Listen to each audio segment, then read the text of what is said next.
Welcome back to another Family History Friday video with the Butler Area Public Library. In this video, we are going to look at wills as a genealogical resource. And wills are one of my favorite historic records because they can be packed with information and they can tell you so much about a person, what they valued, what they owned, and who they were related to. So in this video, we're going to look at wills as a document and understand what we can glean from them. We will look at some of the stuff that you can find in there. So sometimes it's spouses' names, children's names, which is so helpful often because you'll get the married names of daughters. We certainly know that women are hard to track genealogically, so that can be a very helpful resource. We can find clues to occupation, religion, hobbies, relationships, all kinds of things hidden within wills. We are also going to cover the structure of wills. They are a legal document, and sometimes all of the legal language in them can be a little intimidating or confusing. So we will lay out the structure of the way that they were written and how you follow through that. And then we will look at some examples which are found on Ancestry.com. So let's get started. So in terms of availability, there are a number of wills available on Ancestry and Ancestry Library Edition. There is actually this entire subsection of collections called Wills, Probates, Land, Tax, and Criminal in Ancestry's card catalog. And within that, you can click here on Wills and Probates to narrow it down to a narrower selection. You can see you can search then within this box to just search will and probate records.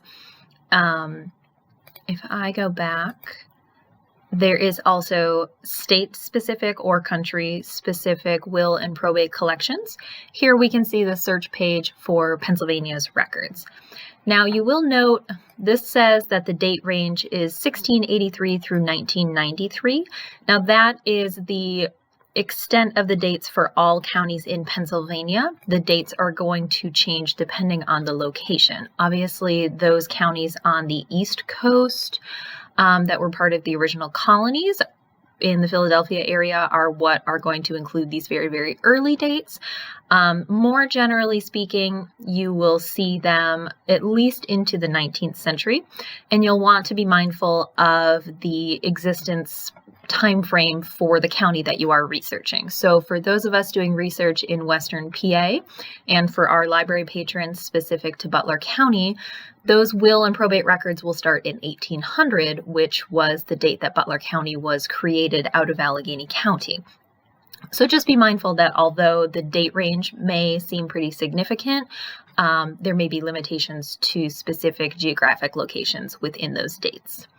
Now, there are also will and probate records for many other states. Here we can see an example of will records from Connecticut, and you can see that they start as early as 1609. Let's refresh that page and have that image show up. There we go. And we can see here, this one is from 1749. So you can see they're quite early. So one benefit of these records is that they do start quite early, and so they can be quite helpful when you do get back a number of generations into your family tree and are doing research. Here's another early example. This is a Northumberland County, Pennsylvania will for John Fleming. And you can see that this date range of these records specifically is from the 1770s through the 1840s. This specific record is from 1771. So you can go quite early in terms of the records that you are researching. And if you want a general idea of the states and the date ranges that are available, you can, in Ancestry's card catalog, take a look. You can see here that we have coverage everywhere from South Carolina to Maine, to Wales and Ireland even. So there are a good number of these records for you to go through when you're doing your research.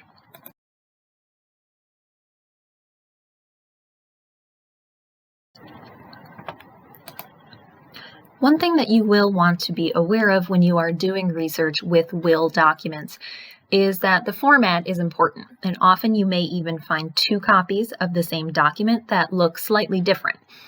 That is because of the way that wills are handled when they are recorded in each individual county.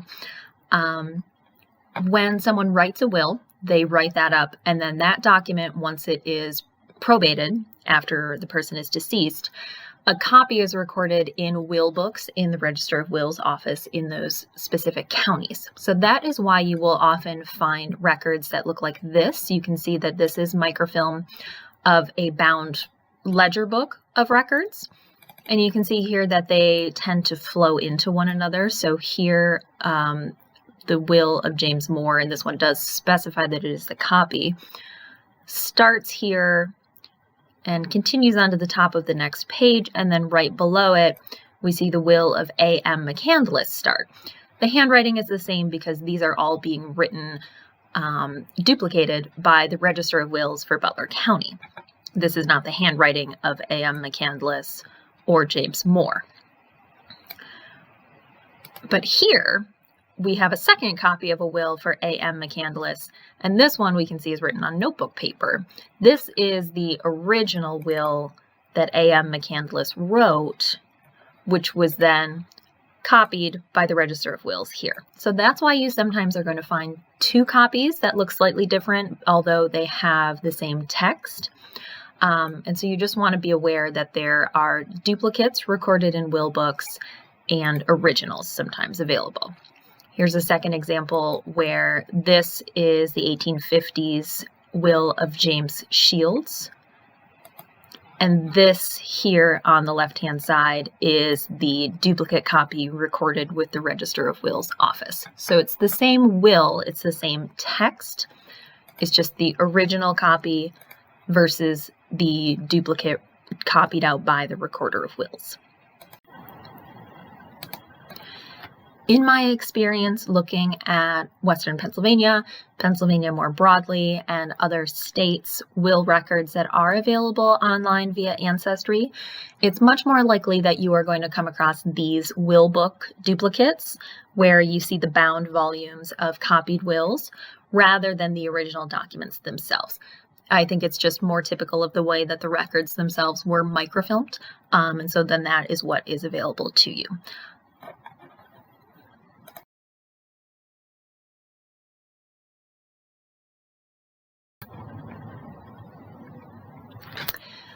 And wills as genealogical research documents can be really useful because there's tons of information packed in them.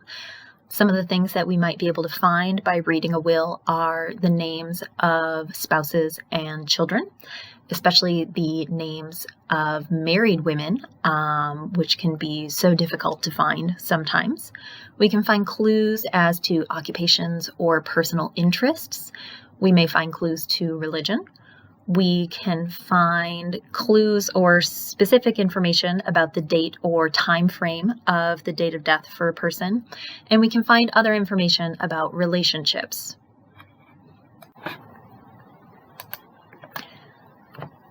So what might we find in a will itself? Now, as a legal document, they have a general structure that they follow. So first, you will have an introduction. This is where the writer introduces themselves and where they live. That can certainly be helpful if you have someone with a relatively common name, but you know a township that they lived in. Next will come proof of competency. One needed to be competent to write a will, so you'll typically see language like being of sane mind or being of sound mind, but perhaps poor health. You might get some clues as to what was going on at the moment that they were writing this will in that section. And then the meat of the document is where we come to the disposal of property. This is where they're giving land or items or money away to their family or their friends. You'll often see property referred to as real or personal property. Real property is their real estate, their land that they own, whereas personal property are the effects and the objects. So their farming tools, the furniture in their house, their books, things like that.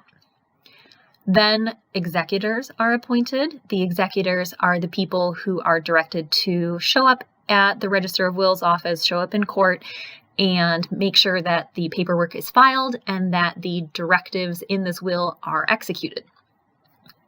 And then lastly, witnesses will be appointed. So you'll usually have at least 2 witnesses. They will be people who have to show up in court and testify that they saw the will, that it was written by the person who is purported to have written this will, to prove that it is a legal document. When we are looking at historic wills, there's often a little confusion about the difference between the executor and the witnesses. The executor is the person who is appointed to execute the will, to file it, and carry out all of the sort of business and paperwork of it. But they can be a person who also stands to inherit from the will. So you often will see them be one of the people named in the document itself. Often that means it's a spouse, it's a child, it's even an in-law, but it can be anybody named the executor. Versus the witnesses. The witnesses should not be people who are inheriting, standing to inherit in this will, because it would be a conflict of interest for them to report to the Register of Wills office to prove the validity of this will if they stand to gain from it, especially monetarily. So typically the witnesses that you see are going to be neighbors, friends, business associates, more distant relations. So they're still clues to relationships, but they probably are not going to be immediate family members. So now that we know a little bit about what to expect in a will, let's sort of quickly skim through some examples of some wills and get a feel for how they are structured. So this is the will of James Shields of Butler County. And we can see that we have an introduction. I, James Shields of Mercer Township, Butler County, and State of Pennsylvania. So we have a name and a location right off the bat. Then we state being in perfect health and sound in mind, memory, and understanding. So there we are proving the competency, that we are competent to draw up this will, which is so important from a legal standpoint. And then if we scroll down a little ways, we have some information here regarding his burial. And then we come to the disposal of goods and property. So starting here, I give and dispose as follows to my beloved wife, Rebecca Shields. So we have the spouse's name. We know he was married to Rebecca. I give and bequeath the full privilege of my dwelling house that I now live in, and 1 cow, her choice, and 4 sheep, her choice. I've always liked the wording of this one. So Rebecca gets use of the family house, and she's choosing some livestock to keep with her. And those are to be kept by my son, James S. Shields. So now we have one of the children identified, in a sufficiency of hay and pasture, and to be furnished with a horse to ride to preaching and other necessary places when she requires it. So we get some clues to their religious habits, and that she should have a horse at her disposal whenever she needs it to get around. And her bed and bedding, and as much of the household and kitchen furniture as she may require. So again, we are making sure that Rebecca has a comfortable life. And as much grain and fuel and all other necessaries as will give a comfortable maintenance during her natural life. Those are to be furnished by James S. Shields, again, the son. He's also making sure she has the privilege of 1/2 of the garden and the use of his books. So that's interesting, both because they own books, but he's setting out that Rebecca has the use of them. That seems to imply that she's literate, which, given that this document was composed in the 1850s, may not have always been the case for women. So that's an interesting point that we learn. Now we come to some of the other relatives. So we give to daughter Margaret, intermarried with David Sackett. So again, we are getting full married names, and in this instance, spouses' names for these daughters, which can be so difficult to find when we're doing 19th century research. The sum of $2. He gives and bequeaths to daughter Jane Pizer, $2. We give to son Samuel S. Shields, $2. Seeing a repeating pattern here. To son Joseph Shields, $2. To son William A. Shields, $2. To the heirs of my daughter Sarah, deceased, that's this little symbol here is shorthand, a D and then a superscript CED, deceased, formerly intermarried with Hugh McCandless. So not only do we have the married name of this daughter, we know that she is deceased before the writing of this document. So $5 is going to the heirs of Sarah McCandless. To daughter Martha, intermarried with James Caldwell, $20. So Martha is getting an extra dispensation different from some of her siblings. We will turn the page because, as we can see, this sentence doesn't end here. So the second page of this will. To granddaughter Sarah Hughes, $50. And to the son James S. Shields, who was mentioned before, all the tenement or tract of land, meaning the farm. And then a bit further down, I'm going to skip past some of the language regarding the funeral. He does hereby nominate and otherwise appoint his son James S. Shields, sole executor of this my last will and testament, hereby revoking all former wills. So we have the son James S. Shields being appointed as the executor. So as I mentioned before, you can be an inheriting party in the will and be the executor. So in this case, it's the son. Then we come to a signature and a date. So this, the 19th day of September, year of our Lord, 1853. And we have James S. Shields' signature here. And then below that, we have the signature of the witnesses. So it looks like Thomas Mifflin, and M. Satterfield, and James. That's a bit of a difficult last name to read, but we have 3 witnesses to this document. We don't know exactly who they are, but further research might help indicate if they are neighbors, friends, distant relations, something like that. There's a little bit more information that will be tacked on at the end of a will that you want to make sure you pay attention to. So I'm going to turn the page one more time here in Ancestry by clicking that right hand arrow.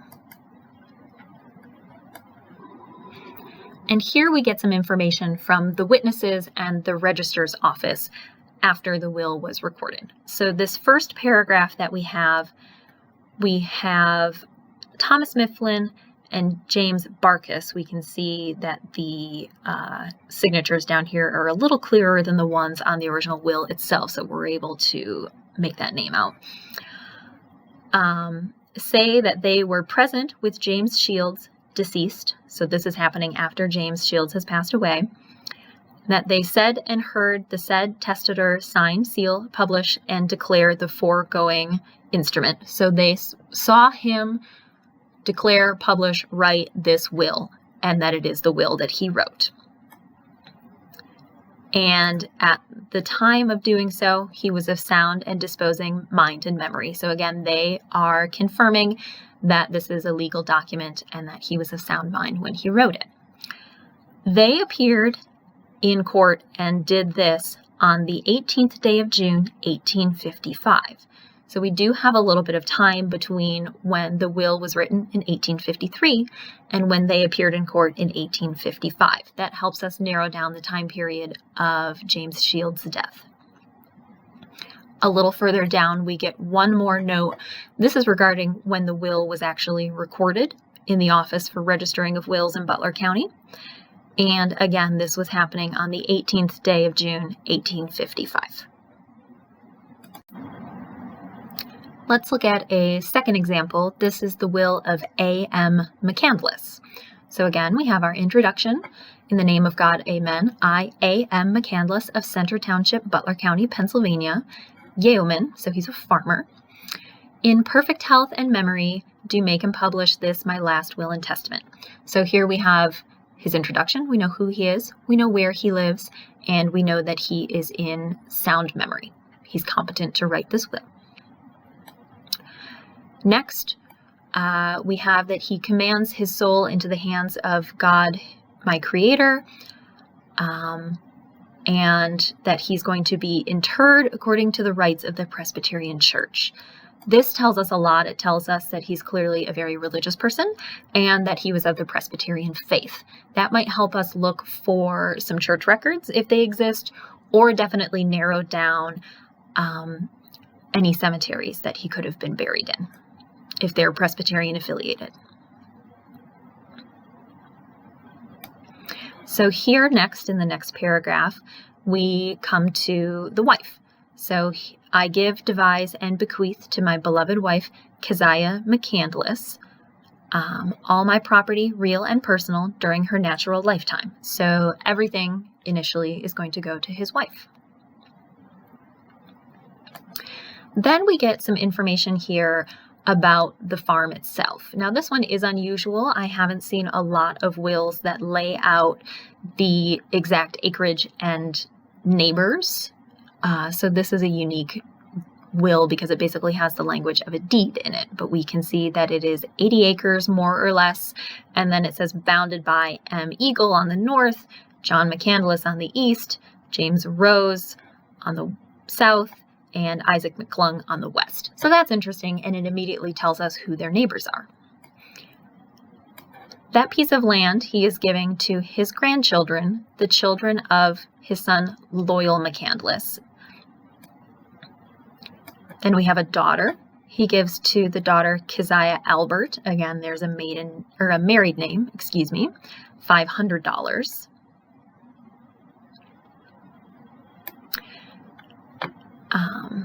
And then we're also giving to the children of Leverett McCandless, his son, a share of the farm that he's currently living on. And again, we have information about the adjoining property and the neighbors' names. Turning the page.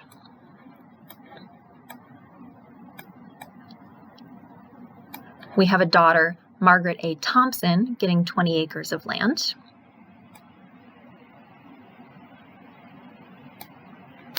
And then we come to the closing part of the document. So the way that this is structured is sort of in two columns. So here on the left, we have the witnesses. And on the right, we have his signature and date. So this was the 15th of May, 1883, May of 1883. And we have A.M. McCandless's signature. Now, it's important to point out the signature because that can often help you see the difference between the will itself and the duplicate that was in those will books, which I was talking about before. So because this is the original will, this is most likely A.M. McCandless's actual signature.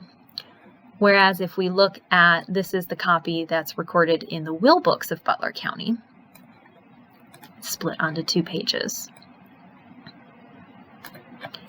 This here is not McCandless's actual signature, it's just his name written out by the recorder's office.